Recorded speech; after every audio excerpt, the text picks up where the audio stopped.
What if biology became your easiest subject? Let's make it happen.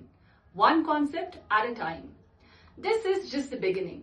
If you want to understand biology, score better in your board exams, and actually enjoy learning it, follow my Instagram page and for complete YouTube lessons, subscribe my YouTube channel. Thank you so much. Bye-bye.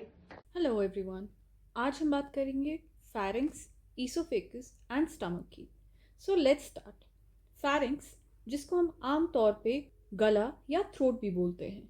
So this is the portion which is called the pharynx and it is a common pathway for both the air and food. So it's a muscular tube that receives food from the mouth and air from the nose. Next, let's talk about the esophagus. Esophagus is the area between pharynx and the stomach. It's a muscular tube and it helps to transport the food materials from the pharynx into the stomach. Now, talking about the esophagus, it is 25 centimeters long, connects the pharynx and stomach. The upper third is made up of skeletal muscles. Skeletal muscles मतलब कि voluntary muscles, जो कि हमारे control में होते हैं. Lower one third is made up of smooth muscles, जो कि हमारे कंट्रोल में नहीं होते हैं, involuntary होते हैं. Now, the most frequent question asked from this part is, what is peristalsis? So it is the rhythmic wave of contraction and relaxation that pushes food from the pharynx into the stomach.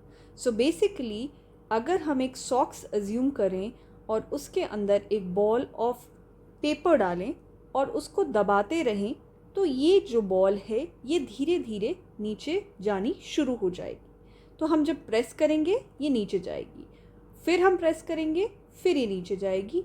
And this is the alternative wave of contraction and relaxation. So, esophagus में से आने वाला ये एक छोटा सा definition हो सकता है कि what is peristalsis. Next हम बात करेंगे stomach की. So, pharynx, esophagus and now the stomach. Stomach जो है roughly J-shaped है, muscular है, flexible है and it is going to store the food for 3 to 4 hours. Stomach, as I said, is J-shaped muscular bag, thin and flexible, joins the esophagus to the small intestine and it is present on the left side of the body. Please remember, जो भी structure हम करेंगे, जो भी part हम करेंगे, organ हम करेंगे, उसको हम दो headings में करेंगे, structure and function. And जब भी हम अपनी बॉडी की किसी साइड को रेफर करते हैं तो हमारा राइट साइड डायग्राम का लेफ्ट साइड होता है. स्टमक के फंक्शंस समझने के लिए हमें उसके माइक्रोस्कोपिक स्ट्रक्चर्स को समझना पड़ेगा, क्योंकि वही सारे जो सेल्स हैं जो फंक्शंस परफॉर्म करेंगे वही स्टमक के फंक्शंस होंगे. फॉर एग्जाम्पल, द पेराइटल और oxyntic cells, these secrete HCl. HCl का फंक्शन क्या है? HCl है क्या? It's an acid with a pH of around 1.5, that is quite acidic. Functions being it softens the food, kills germs and activates pepsinogen. Pepsinogen एक inactive enzyme है जो कि protein digestion start करेगा in the stomach itself. So this again can be asked, what are the functions of HCl or hydrochloric acid? Second structure is peptic cells, chief cells या zymogenetic cells. Mnemonic इसका हो सकता है PCZ, जैसे कि PCB और PCM हम बोलते हैं, तो PCZ करके आप इसको याद कर सकते हैं. It secretes pepsinogen.